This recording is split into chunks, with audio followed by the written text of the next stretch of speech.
Voilà mes amis, toujours un grand bonheur de se retrouver avec notre grand maître Monsieur Ababou. Comme je dis toujours, c'est l'introduction de l'introduction. On vit aujourd'hui dans une époque où finalement tous ceux qui se montrent visiblement comme étant des représentants de la Torah ne sont plus rien aujourd'hui. Et c'est les gens cachés, les gens authentiques, les gens qui ne veulent pas qu'on les appelle raves, qui sont les véritables, ceux qui sont véritablement liés à la Torah authentique. Le monde est en train de tourner aujourd'hui. D'ailleurs, le Talmud le dit clairement, dans cette histoire de celui qui s'était évanoui et quand il est revenu, il a dit à son maître, j'ai vu tous ceux qui étaient en haut qui seraient en bas et tous ceux qui sont en bas qui sont en haut. On va vers une révolution totale. Il faut que le monde se réveille, qu'on arrive à comprendre que c'est précisément les gens simples, les gens cachés, les gens authentiques qui ont la vraie Torah, comme M. Ababou. Et tous ceux qui se prétendent les représentants de la Torah n'ont rien en vérité, strictement rien. Et il faut qu'il y ait une révolution dans le monde pour qu'on puisse redevenir des gens simples, comme Moshe, un Av Mikol Adam, un guerrier inimaginable, lui qui nous a donné la Torah Osir le plus humble de tous les hommes. Comment c'est possible? Parce qu'il ne se prenait pas pour un rave, il ne se prenait pas pour un rabbi. Il se prenait pour quelqu'un de très simple, le plus humble des hommes. Il ne vivait que pour Hachem. Et lui, ce qu'il était, il s'en foutait royalement.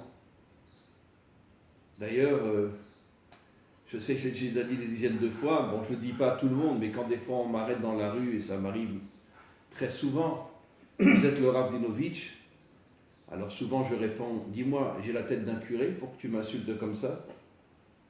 Mais je réponds comme ça. Est-ce que j'ai la tête d'un curé pour ce que tu m'insultes comme ça? Non, je ne suis pas un Rav. Je suis un simple hébreu. Voilà. Et rien de plus. Et je ne veux plus qu'on m'appelle Rav. Chaim, tout simplement. Voilà, on va maintenant commencer l'introduction. On est à quelques jours du don de la Torah. Et la dernière semaine qu'on commence très bientôt, la dernière semaine, qui est la dernière semaine du conte du Homer, est la semaine de la Malchut. Comme on le sait, d'après tous nos maîtres, les maîtres des secrets, la Malchut représente l'action. C'est pour ça qu'on dit que qu'est-ce que c'est un roi authentique en hébreu? Celui qui défonce tous les obstacles pour se frayer un chemin. Pourquoi la dernière semaine avant le don de la Torah est la semaine de la Malchut? Pour nous faire comprendre. On l'a déjà dit des milliers de fois, mais moi personnellement je ne me lasserai jamais de le redire. Un homme authentique est un homme d'action. Un homme qui est prêt à agir dans ce monde, et seulement lui mérite la vraie Torah. C'est pour ça que je dis qu'aujourd'hui, tous les parleurs, tous ceux qui nous enseignent la Torah, qui ne sont absolument pas dans l'action, n'ont rien, strictement rien. Seulement l'homme d'action, et on peut les compter sur les 10 doigts de la main, je m'excuse de le dire, le seul peut-être juste authentique qu'on a eu dans notre génération, c'était Moreno. Ce soldat d'élite inimaginable qui est en même temps un homme spirituel incroyable. Mais qui va oser dire aujourd'hui que Moreno était le tzadikador? Non, on va dire un tel est le tzadikador, un tel est le tzadikador. Bref, tous ceux qui étudient toute la journée qui font rien. Mais Moreno était un véritable tzadik et un jour on le comprendra. Il a donné sa vie pour le peuple juif. Et c'était un homme qui, dès qu'il revenait de missions, des missions que personne ne connaît, vous croyez qu'il allait dormir? Il prenait un livre et il étudiait la Torah. À 30 ans, 32 ans, il est mort. Mais un homme exceptionnel. Comme je dis toujours, le juste authentique, le seul qui est appelé juste authentique dans notre Torah, c'est Yosef. Pourquoi? Parce qu'il a agi toute sa vie. Toute sa vie, il était confronté à des épreuves. Pendant 80 années, il a dirigé le pays le plus corrompu de la terre. Il n'est jamais tombé, l'Égypte. Il était dans l'action. Et c'est pour ça qu'on l'appelle tzaddik. Celui qui n'est pas dans l'action n'est pas un tzaddik. Ça peut être un homme bien, mais il n'a rien à voir avec le tzaddik. Rien à voir. Donc je termine, je passe la parole à notre maître. que la dernière semaine, la semaine de l'action, pour nous faire comprendre qu'il y en a assez de prier toute la journée, étudier toute la journée, comme malheureusement beaucoup d'entre nous qui s'imaginent qu'ils servent Dieu parce qu'ils sont toute la journée en train de prier et en train d'étudier. Non, non, non. L'homme d'action est le seul qui a la vraie Torah. Et malheureusement, dans notre génération, on peut les compter sur les deux doigts de la main. Voilà, je cède la parole à notre grand ami, M. Ababou. Bien, Rav, d'abord, bonjour. Je suis aujourd'hui très très triste parce que je viens de perdre un de mes maîtres, un de mes grands maîtres, kabbaliste, homme extrêmement précieux pour moi et pour beaucoup d'autres. Très discret, personne ne le connaissait, profondément érudit, Talmid Chacham, Leilou Nishmat, Rav, Yaakov Ben Mesouda, qui a disparu il y a quelques jours, comme il est venu, d'une manière discrète. Et il est parti sans que personne ne sache. Humble, personne ne le savait. Aucun de ses voisins ne le savait. Moi, je l'ai su parce que j'étais, disons, entre guillemets, son élève. On étudiait pendant des Shabbatot, après la prière. Je ne les compte plus, les Shabbatot qui nous réunissaient après la prière. Et il oubliait des fois même de manger. Sa femme l'attendait. On restait 3 quarts d'heure, 1 heure, et ma femme aussi nous attendait. On était devant la porte et on discutait de Torah et de Kabbale. C'est un homme absolument exceptionnel. Zichrono libracha, Baruch Dayan Haemet. Je suis donc aujourd'hui très triste et à la fois extrêmement heureux parce que nous sommes graves, malgré tout ce qu'on dit, à la veille de Matan Torah. Vraiment. Oui. Mais on parle des premières tables de la loi. On parle des tables de la délivrance. On parle des tables qui ont été données à Adam Arishon avant la faute. Adam Arishon a reçu par don gratuit, Matan Torah. Matan, ça veut dire un don gratuit, les premières tables de la loi arabe. C'est-à-dire qu'il avait réussi, il était fait comme ça, avec l'intégration entre son intériorité et son extériorité. Sa femme et lui ne faisaient plus qu'un.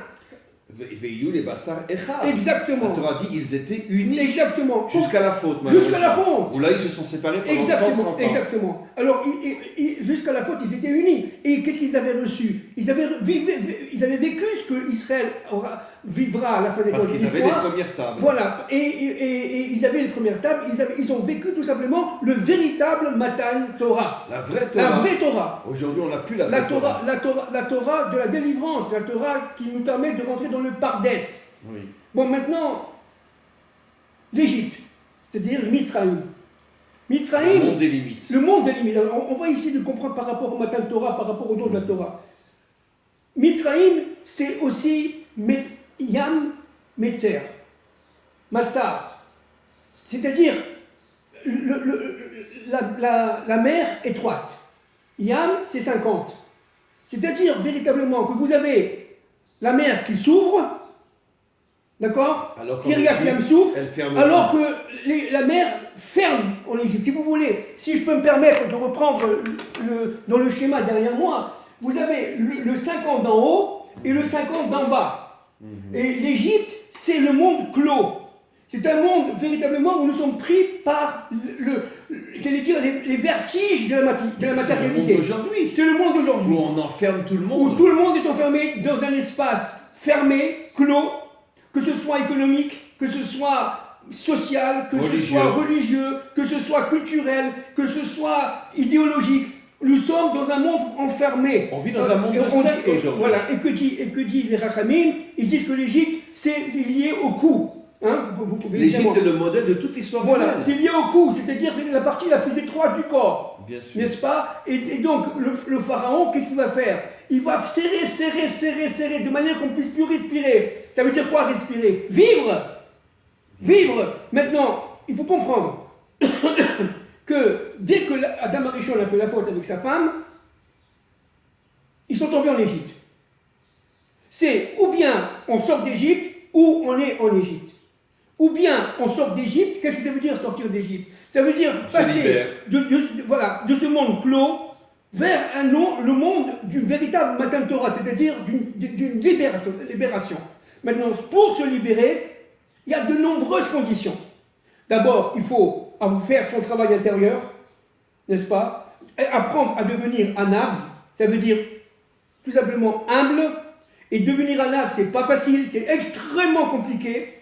Un ave, c'est pas je suis petit devant par rapport aux autres. Ça, mais non, c'est pas ça du tout. Était un homme d'action. Voilà. C'était le plus grand combattant de toute l'histoire. Exactement. Mais il était humble. Exactement. Quelqu'un qui est un ave. Comme Moreno d'ailleurs. Exactement. Moreno, on ne sait pas ce qu'il a fait pendant.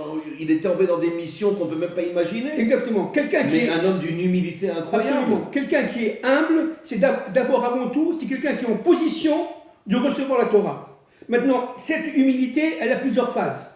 La première phase, on doit remettre en cause l'ensemble du monde environnemental, notamment les statuts et l'égoïsme, l'égocentrisme, l'individualisme. Mais c'est extrêmement compliqué parce que à partir du moment où on commence à faire ce travail-là, on devient seul par rapport aux autres. D'ailleurs, vous savez, j'avais vu une fois dans un commentaire, le mot égo, écrit en hébreu, Aleph Gimel, d'accord? Aleph Gimel, ça fait 4. Et Vav, d'accord, ça fait 4 et 6, 10. Donc, apparemment, il y a les 10 attributs divins dans l'ego.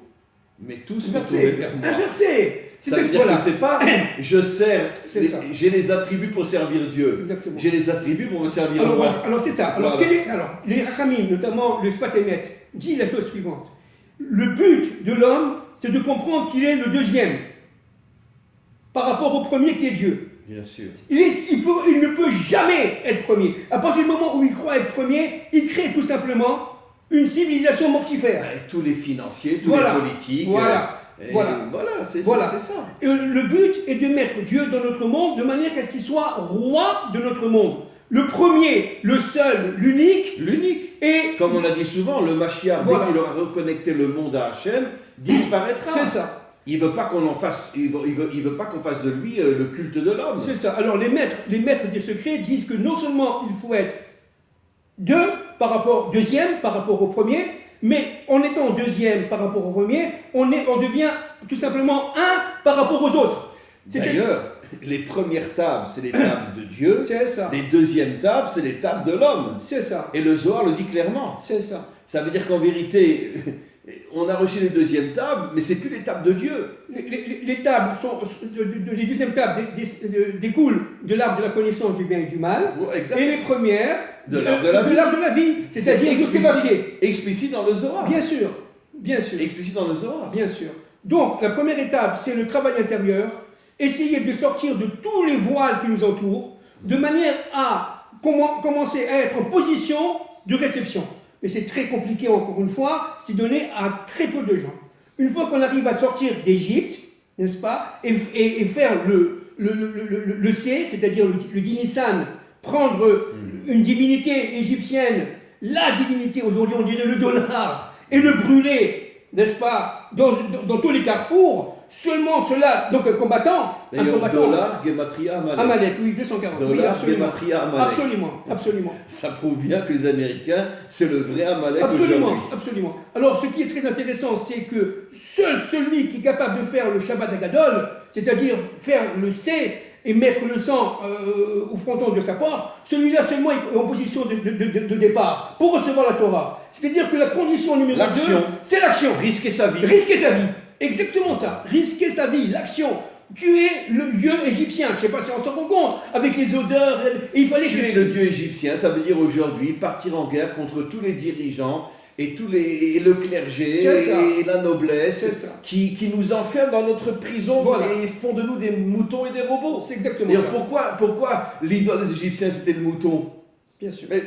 Pour faire comprendre que Pharaon voulait transformer tous les peuples en moutons. Bien sûr, c'est ça, bien sûr. Alors, donc, si vous voulez, seulement celui qui est capable de se remettre en question intérieurement, de rejeter l'ensemble des mondes qui l'environnaient dans un souci de retrouver Hachem, de chercher Hachem de tout son cœur et de toute sa pensée, eh bien, tous ceux-là qui ont fait le C, c'est-à-dire le sacrifice de l'agneau, Pascal, sont sortis d'Égypte. Maintenant, qu'est-ce que c'est que cette histoire de sortie d'Égypte par rapport au nom de la Torah? C'est que là, chacun a reçu un flash intérieur. C'est-à-dire qu'ils étaient en position d'allumer leur lumière intérieure, ce qu'on appelle à chaque fois la bina, n'est-ce pas, l'or aganus, de manière à rentrer pour mériter de recevoir exactement les premières tables de la loi. Et donc, on ne peut allumer la bina en nous que si on sort de nos limites. C'est ça. Si on risque sa vie. Exactement.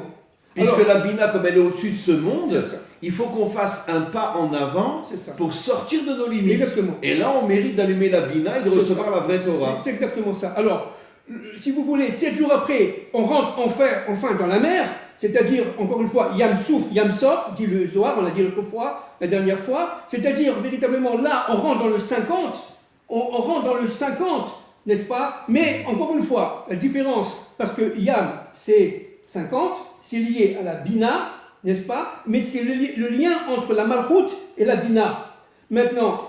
Le Zohar dit que la Malchut a aussi 50 portes. Bien sûr. Mais uniquement lorsqu'elle est liée à la Bina, elle reçoit de la Bina les 50 portes. Exactement. Voilà. Exactement. C'est ça le Mashiach, c'est Malchut Babina par le Keter, n'est-ce pas? Bon, maintenant, ce qu'il faut comprendre... Vedi Barta Bam, Bina, Malchut.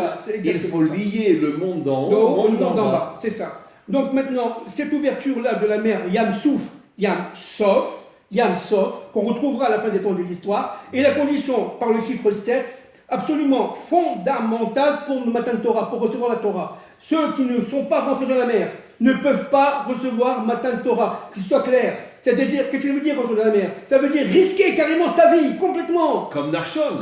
La mer s'est ouverte quand il allait se noyer. Il allait se noyer. Voilà. D'accord? Narshon Ben Aminadab, qui était évidemment le chef de la tribu de Yehuda. Malchut. L'action. Maintenant, ce qui est fondamental de comprendre, c'est sur les kabbalistes qui le disent, je crois que c'est Rabbi Shimon Bar Yochai de mémoire bénie, n'est-ce pas, dont nous avons fêté la Iloula il y a quelques jours, la sortie d'Égypte, l'ouverture de la mer Rouge et le Matan Torah sont reliés par la lettre Yesh. Yesh, c'est-à-dire Yesh, Yud, Shin, n'est-ce pas? Yud, qui est la 50e porte, la 4e porte, c'est-à-dire 49. Vous comprenez? C'est quoi 49? C'est 7 x 7, c'est le Yovel. Yud, c'est le Yovel. Et Shesh, c'est la Shemitah. Yovel et Shemitah. Rabbi Shimon Bar Yochai. Yovel et Shemitah. Seulement ceux qui vont vivre à l'intérieur de eux-mêmes la Shemitah par le Yovel, ça veut dire 7. Les 7 degrés d'en bas. Remonter pour arriver aux 7 degrés d'en haut, 7 x 7 font 49, mais pour pouvoir arriver au Yesh, Yesh est l'infini. Yesh, c'est l'infini, n'est-ce pas? C'est-à-dire pour arriver à la mer qui est par définition infinie, à vue d'œil, bien sûr, à vue d'œil. Lorsqu'on voit l'horizon, on a l'impression que d'ailleurs, la mer la est petite infinie. valeur numérique de Yesh, c'est 13. Nahon. Gematria, unité. Echad. Exact. Et l'unité, c'est le monde éternel de l'avenir. Exactement. Donc, c'est pour ça que Yesh représente finalement l'avenir, c'est-à-dire l'infini. C'est ça. Alors donc, on ne peut recevoir Matan Torah, le don de la Torah, que si on a fait Yesh. Ça veut dire Yesh, ça veut dire on recherche l'infini par la Shemitah et par le Yovel. 7 x 7, 49. Ça veut dire qu'on traverse tout le parquet. Qui demande du bas en haut. Inimaginable. Oui, voilà. Parce que pendant la Shemitah, ainsi que pendant le Yovel, voilà. La Shemitah, pendant 1 an, tous les 7 ans, exactement. on n'a plus le droit de cultiver la terre et on s'en remet uniquement à Hachem. Dieu. Et le Yovel, il y a la Shemitah plus le Yovel, ça fait 2 ans de travail par la terre. C'est ça. Absolument. Dans le contexte biblique où 99% des gens étaient des cultivateurs, absolument. Ça veut dire qu'il fallait avoir une émouna, une confiance en Dieu inimaginable. Non, il faut comprendre que le Yovel, c'est d'abord c'est la Shemitah, vous avez tout à fait raison, n'est-ce pas? Mais c'est 2 Shemitah. Voilà, c'est ça, 2 Shemitah. Mais ce qui est très important, c'est aussi de revenir à la propriété d'avant. C'est-à-dire qu'on comme perd. dit Hachem qui lit à Arrête, voilà. La terre est à moi, voilà. Faites-moi confiance, exactement. Vous aurez de quoi manger, mais faites-moi confiance. Ça veut dire agissez. C'est-à-dire que le propriétaire d'une maison perd la maison au Yovel, qui revient à son propriétaire initial. Absolument. D'accord? Et c'est-à-dire que véritablement, c'est un combat acharné contre ce qu'on appelle la propriété privée. Les esclaves sont libérés. Absolument. Oui, et tous les esclaves sont libérés. C'est-à-dire, véritablement, pour pouvoir libérer et recevoir Matan Torah, il faut passer absolument par le Yovel. Le Yovel, c'est tout simplement comment on appelle ça, la Bina, C'est ça.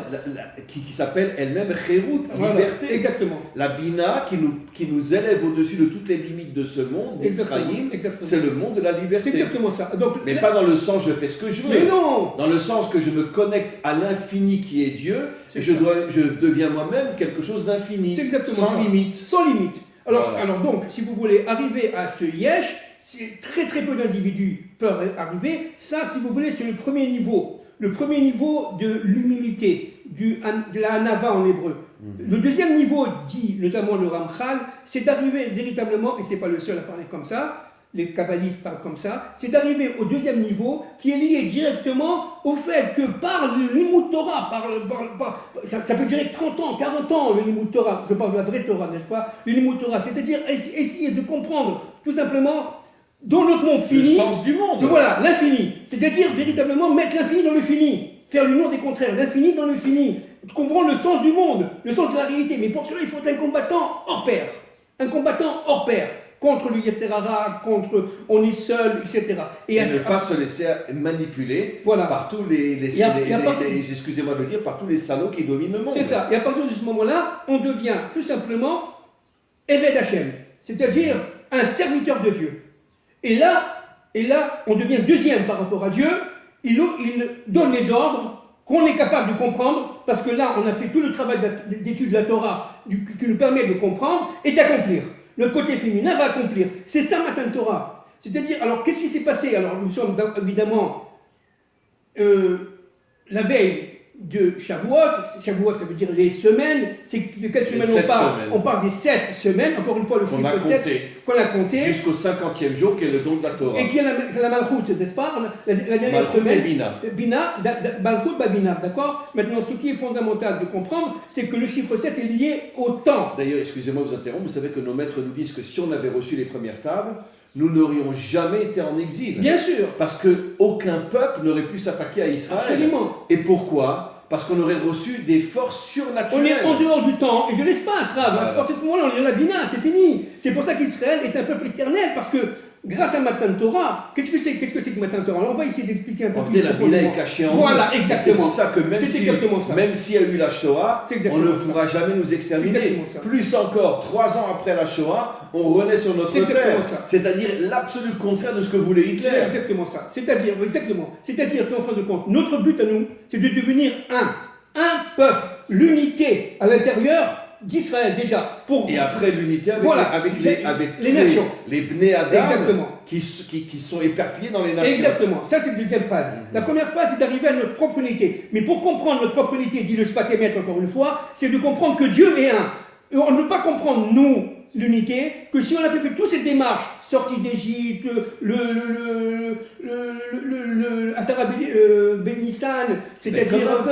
Exactement, c'est la reconstitution du peuple. Il faut qu'on arrive à briser les sectes. Voilà, exactement. Parce qu'aujourd'hui, le peuple juif est rempli de sectes. Absolument. Dans le monde entier. Absolument. Chacun est dans son truc, dans son idéal, dans son chemin, et il se fout des autres. Absolument. Alors, ce qui est très important de saisir, c'est qu'on ne peut pas recevoir la Matan Torah, ça veut dire ce don de la Torah, si non seulement on est humble, mais humble au sens le plus profond du terme, c'est-à-dire on disparaît devant la volonté divine. On n'existe plus presque.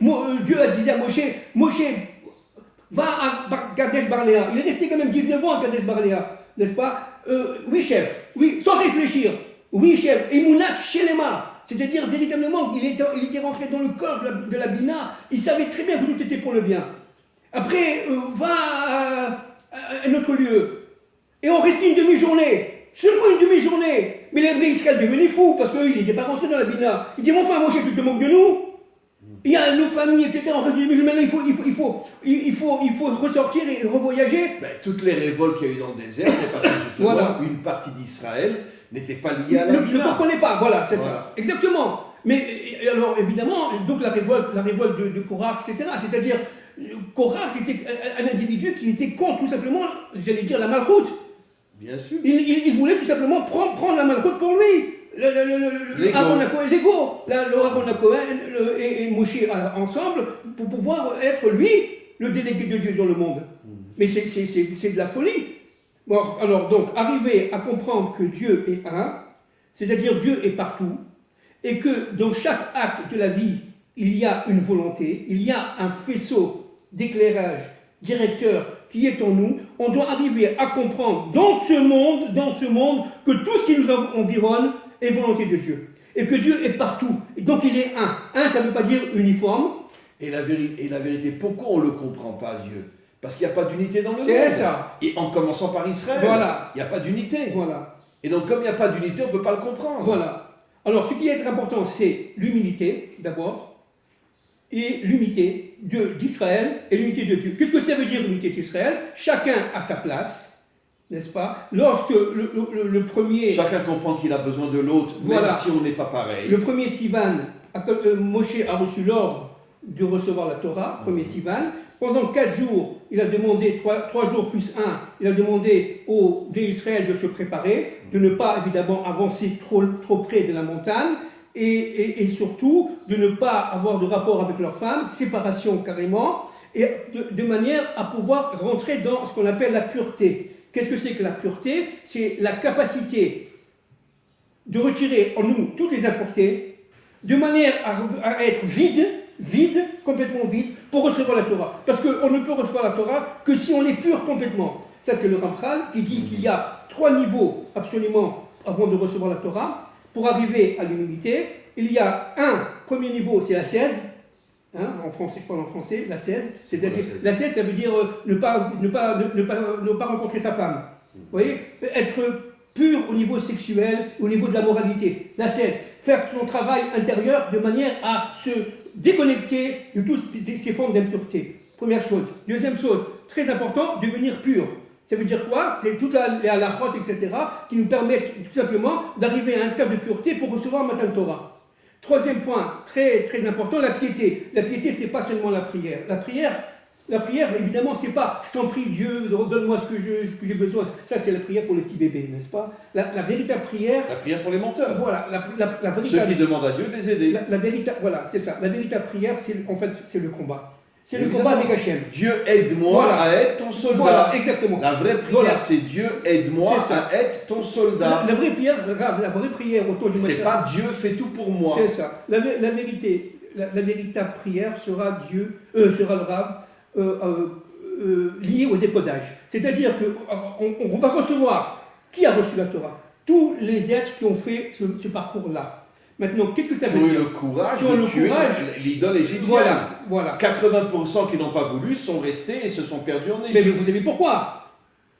Parce qu'il n'avait pas ce courage. Et pourquoi il n'avait pas ce courage? Parce qu'il n'avait pas en eux cette lumière intérieure. Ils n'avaient pas cette bina. Ils n'avaient pas cette force d'Emouna qui permet de sortir d'Égypte. C'est pour ça que vous avez malheureusement beaucoup de nos frères qui sont encore en Galoute, qui n'ont pas compris, qui ne peuvent pas comprendre. Parce que tout simplement, leur monde c'est l'Égypte. Ils n'ont pas cette lumière intérieure, mais c'est dramatique. Avec tout ce qui se passe aujourd'hui, il n'y a pas un rabbin par exemple, ou un chef de communauté qui se rebelle en disant « Mais attention, tout ce qui se passe, c'est très grave, regardons ce qui se passe. » Rien. On assassine en France, on assassine en Amérique, on assassine en Israël. Personne ne bouge. Le peuple ne bouge pas. Même ici, personne ne bouge. Mais bien sûr, c'est ce que je vous dis en Israël, le peuple ne bouge pas. Mais pourquoi? Parce que l'Emouna, notre lumière intérieure, a été induite d'impureté, induite de voile. On n'a pas d'Emouna. Il n'y a pas d'Emouna. La vraie Emouna, c'est l'action. C'est exactement ça. C'est exactement ça.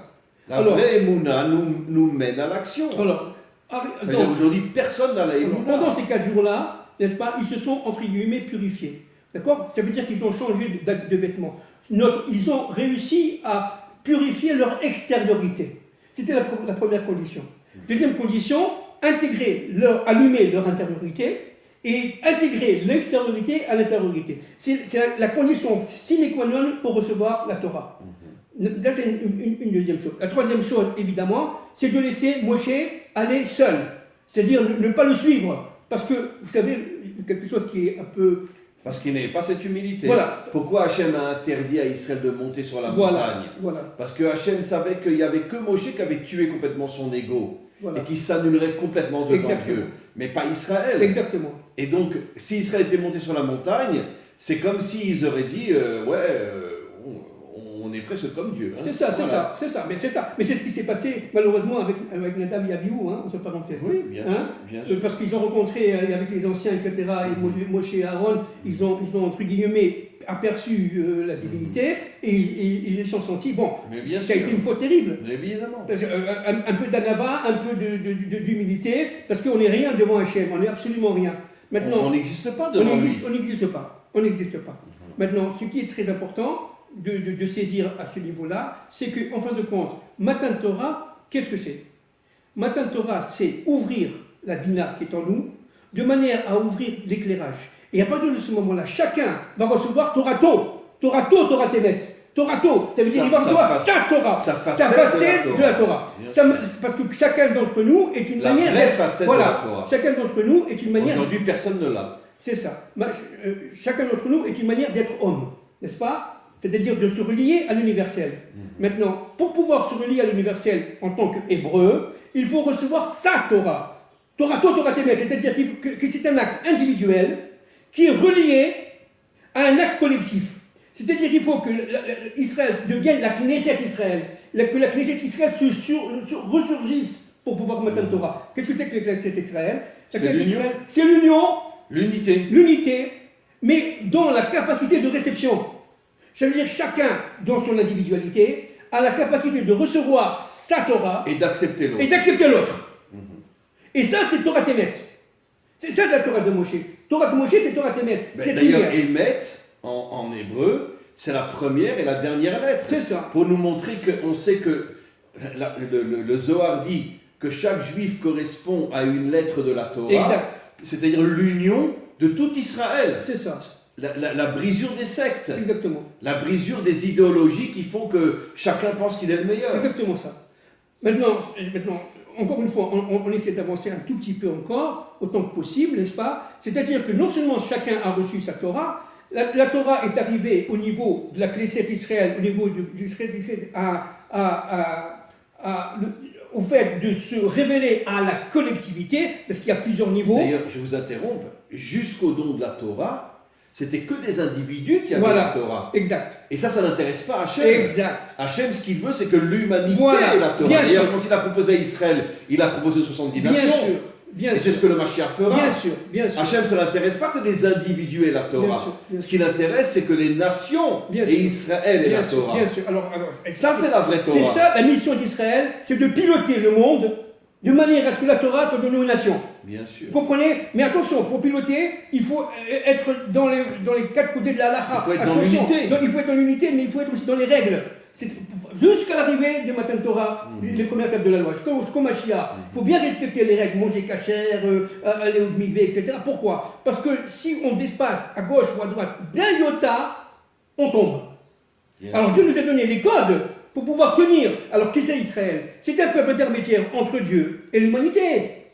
Et ce peuple-là va recevoir les secondes tables de la loi pour pouvoir arriver à un niveau de pureté tel pour recevoir à la fin des temps de l'histoire les premières tables de la loi, qui sont les tables de l'Évos, pour l'humanité entière, pas seulement pour Israël. Voilà.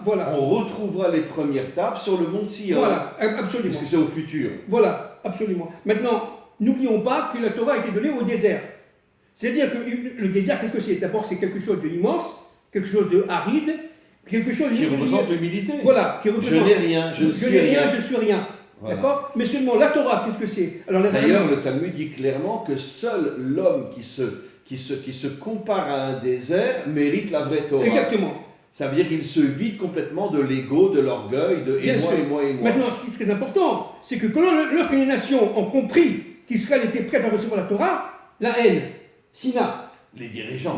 Mais bien sûr, on parle des dirigeants. Qui ont empêché leur peuple de recevoir la Torah. Bien sûr, évidemment. C'est le serpent, on parle du serpent de Bereshit qui est incarné dans là, il y a 4000 ans, tout le monde était dictateur. Bien sûr. Tous les dirigeants étaient des dictateurs. Évidemment. Et notamment Nimrod, n'est-ce pas? On revient toujours au personnage central biblique qui revient à la fin des temps, comme on le sait. Donc, alors, ce qui est très important de saisir, c'est que pour pouvoir arriver à la Knesset Israël, il faut encore une fois un parcours à l'unité, un parcours intérieur tel qu'on passe de Tzibour, n'est-ce pas, Tzibour, Tzadik, Benoni, Racha, d'accord, Tzibour, après Kaal, déjà un niveau plus élevé d'unité, mais c'est pas encore ça, parce qu'à ce niveau-là, on n'est pas encore au niveau de l'universel, mais la Knesset qui est liée à la Malchout, n'est-ce pas, va être universelle, en microcosme. D'ailleurs, n'oublions pas que toute la lignée messianique, David, Mashiach, ont des origines non juives. Exact. Ruth. Exact. Pour bien nous faire comprendre que la délivrance finale concerne l'humanité tout entière. Absolument. Notre travail à nous, encore une fois, c'est de piloter, entre guillemets, par les secondaires de la loi, la dynamique de l'histoire, de manière à, sous les ordres de Dieu, recevoir les premières tables, de manière à ce que l'humanité, l'universel puisse les recevoir. Le Rav Kook disait qu'il est plus facile de sortir du galout que de sortir le galout de soi. C'est ce qu'on voit aujourd'hui. Bien sûr. Comment aujourd'hui encore on peut comprendre qu'il y a des sectes qui s'appellent Gour, Belz, Lubavitch, Breslev, qui sont tous des noms du galout? Bien sûr. Mais comment qu'on peut comprendre? Je suis Litaï, c'est-à-dire je viens de Lituanie. Bien sûr. Mais comment qu'on peut comprendre une chose pareille? Comment on a le droit, après 73 ans qu'on est sur notre terre, de continuer à s'appeler avec des noms qui viennent du galout? Parce que la délivrance, elle est encore en devenir. C'est ce que dit le Rav Kook. Ça. Sortir de l'exil, ça c'est facile. Mais sortir l'exil de toi, ça prendra des siècles. C'est ça, je me rappelle un de ses cours de Manitou, notre maître, qui disait exactement la même chose que vous venez de dire.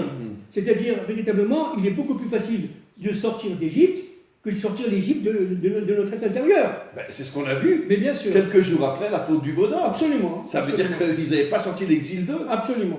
Et après la faute des explorateurs qui ne veulent pas rentrer en Eretz Israël. Absolument.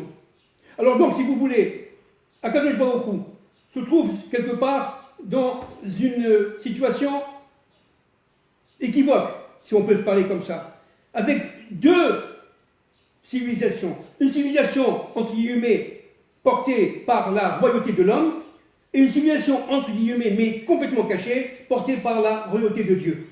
Alors, si vous voulez, il y a donc deux, c'est pour ça que Dieu descend au temps de Babel, et Dieu descend au temps de Matan Torah. D'ailleurs, on le voit dans la Shoah. Hitler veut exterminer Israël, 3 ans après, on relaie sur notre terre. Exact. Ça prouve bien que la lumière de Dieu se cache dans les pires obscurités de ce monde. Exactement. Alors, et ça aussi, c'est très important de saisir. C'est-à-dire qu'en fin de compte, le dédoublement du monde porté par la faute a été tout simplement le fait que des civilisations qui descendent de l'humanisme, de la dictature des élites, la démocratie, entre autres, n'est-ce pas? Parce que la démocratie, c'est aujourd'hui, mais pendant des siècles et des siècles, c'était la dictature. C'était la dictature, c'était la royauté, etc. De roi divin, entre parenthèses, de roi qui était porté par la volonté de Dieu. Et à partir de ce moment-là, on arrivait véritablement à une société qui devenait mortifère. Parce qu'on rentrait dans la laïcité progressivement, de manière à déconnecter Dieu de son monde. Mais derrière ça, il y a Israël qui reçoit Matan Torah, ce don de la Torah, et ce don de la Torah est fondé particulièrement sur le fait que Dieu est un, son peuple est un, et l'humanité est une. Bien sûr. Bayom Haou yeh Hashem echad, u'shmo echad. Et Rachid dit que qui c'est qui dira cette phrase-là? C'est les nations. Exactement. Qui sortiront de toutes leurs sectes. Exactement. Et reviendront vers l'unité. Exactement. Hashem Echad, c'est-à-dire que les nations vont. Ça, c'est Rachid, vous avez raison. C'est-à-dire que pour pouvoir sortir d'Égypte, il faut d'abord qu'il y ait un peuple qui est le microcosme des nations, sort lui-même d'Égypte et reçoit la Torah. C'est pour ça qu'on est descendu en Égypte 70 et pas 71. Exact. 71, ça veut dire les nations d'Israël. Non, 70. On est un microcosme des nations. Exactement. Et on n'est pas un peuple en soi. Absolument. On est un microcosme de nations qui allons porter, comme on l'a dit tout à l'heure, le pilotage de l'histoire de manière à arriver à la fin des temps pour faire resplendir chez les nations l'existence de Dieu. Absolument. C'est ça le but. Donc, Matan Torah, d'abord, avant tout, aujourd'hui un réveil inimaginable. Voilà, c'est cette lumière qui est en nous, de manière à recevoir, encore une fois, Torah Temet, c'est notre Torah. Et alors, qu'est-ce que ça veut dire? Maintenant, on va rentrer un tout petit peu dans les minutes qui nous restent. Je pense que la prochaine fois, on continuera, on approfondira ça, si Dieu veut, B'ezrat Hashem. Qu'est-ce que ça veut dire? Ça veut dire qu'en fin de compte, celui qui aura fait, grâce à la sortie d'Égypte, grâce à l'ouverture de la mer, grâce au Nissan, grâce à son travail intérieur, qui a réussi à faire resplendir la Bina qui est en lui, eh bien, va comprendre son environnement. Bien sûr. Il va comprendre, en fin de compte, que tout est organisé par une volonté. C'est pour ça qu'on dit que Moshe qui a atteint la Bina était au-dessus de la Malchut. Exactement. Parce qu'il voyait de haut tout le déroulement de ce monde. Alors, il a tout compris. Alors, vous savez, je vais vous surprendre, je ne sais pas si vous le savez ça, grave, je ne sais pas. Mais un jour, j'ai étudié avec un très grand kabbaliste à Dilo, il y a longtemps, il y a une vingtaine d'années. Il m'avait sorti, j'ai plus la source, je n'ai plus la source, mais je sais que c'est dans le Zohar. Mais je n'ai plus la source. C'est dans le Zohar. Il a dit qu'en fin de compte, c'était quoi la montagne, Arsinaï? Vous savez ce que c'était? C'est la plus petite des montagnes. Moshe m'a dit, un très grand kabbaliste aujourd'hui qui est décédé, il m'a dit il a fait que 2 mètres. Il a fait que 2 mètres. C'est tout. Il a fait que 2 mètres. Mais ces 2 mètres-là, seul Moshe pouvait les faire.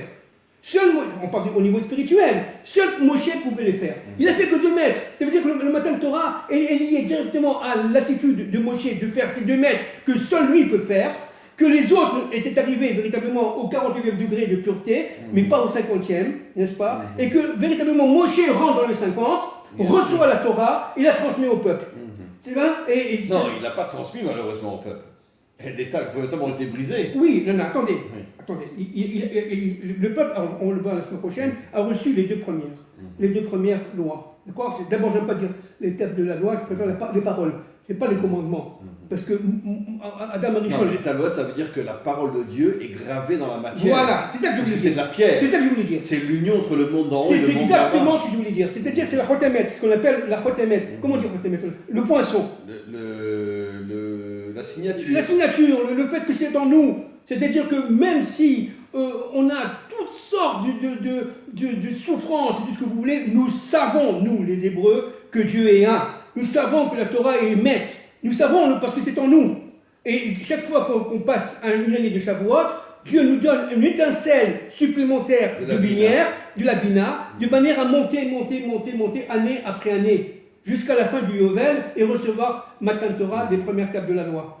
Parce que ce qui s'est passé à l'époque de Adam Arishon, c'est l'éclatement de ce or à Elion, qui devient or à Ganouz, la lumière cachée, et qu'à l'intérieur de cette lumière cachée, par la faute d'Adam Arishon, aujourd'hui, c'est les premières tables. Oui, bien sûr, bien sûr. Cachées dans les deuxièmes. Voilà, exactement. Par les premières fautes, n'est-ce pas? Par la faute d'Adam Arishon, il y a eu le mal qui est intervenu, il y a eu des voiles qui se sont extérieurement développés au fil après la faute, au fil des siècles, de manière à tout simplement cacher les premières tables de la loi à travers les secondes. D'ailleurs, pour revenir sur ce que vous dites, pourquoi les deuxièmes tables sont comparées à l'arbre de la connaissance du bien et du mal?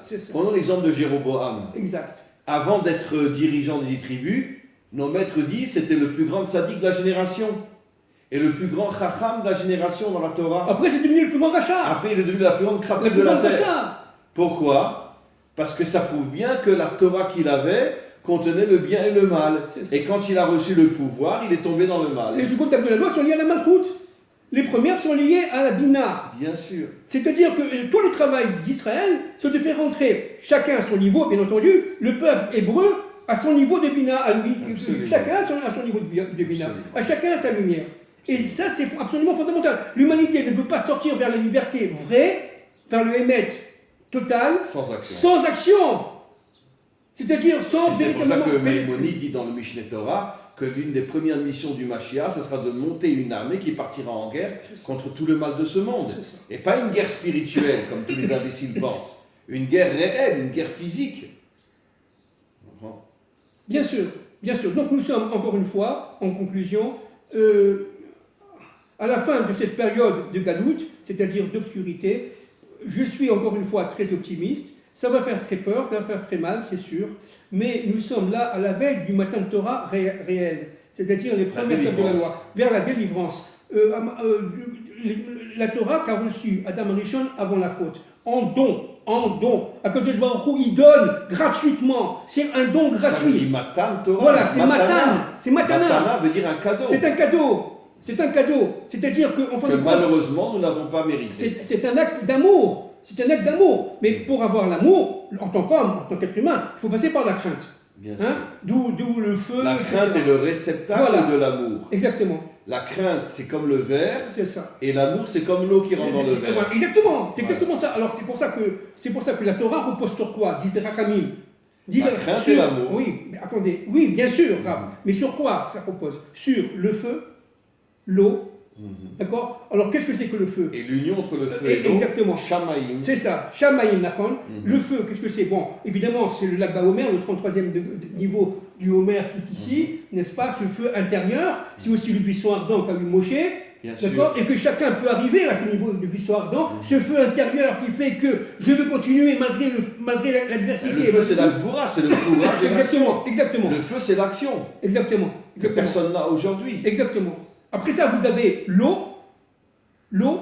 Alors l'eau, qu'est-ce que c'est? Vous avez le. El Maïm et la Torah. Voilà. L'eau, c'est-à-dire, en fin de compte, c'est la mer qui s'ouvre. C'est ça l'eau. C'est la mer des gens qui s'ouvre. Bien sûr. N'est-ce pas? Il faut pénétrer dans l'eau, pénétrer dans la Torah. Et à partir de ce moment-là, les choses s'ouvrent. C'est-à-dire, pénétrer dans la Torah signifie toucher les secrets de la Torah. D'accord. Et le troisième point, c'est évidemment le désert. Bien sûr. Le désert, c'est-à-dire le L'humilité désert, totale. l'humilité totale, par l'immensité. Parce que plus on apprend de la Torah, plus on avance dans l'étude de la Torah, et on peut savoir ce qu'on Donc, est petit finalement, par rapport à l'immensité. Les trois qualités qui nous permettent d'avoir la vraie Torah, c'est le désert, l'humilité, C'est ça. le feu, le courage et la volonté et Exact. l'action, Exact. et l'eau, c'est finalement cette source de vie, C'est ça. puisque un homme peut rester plusieurs jours sans manger, mais il ne peut pas rester plusieurs jours sans boire.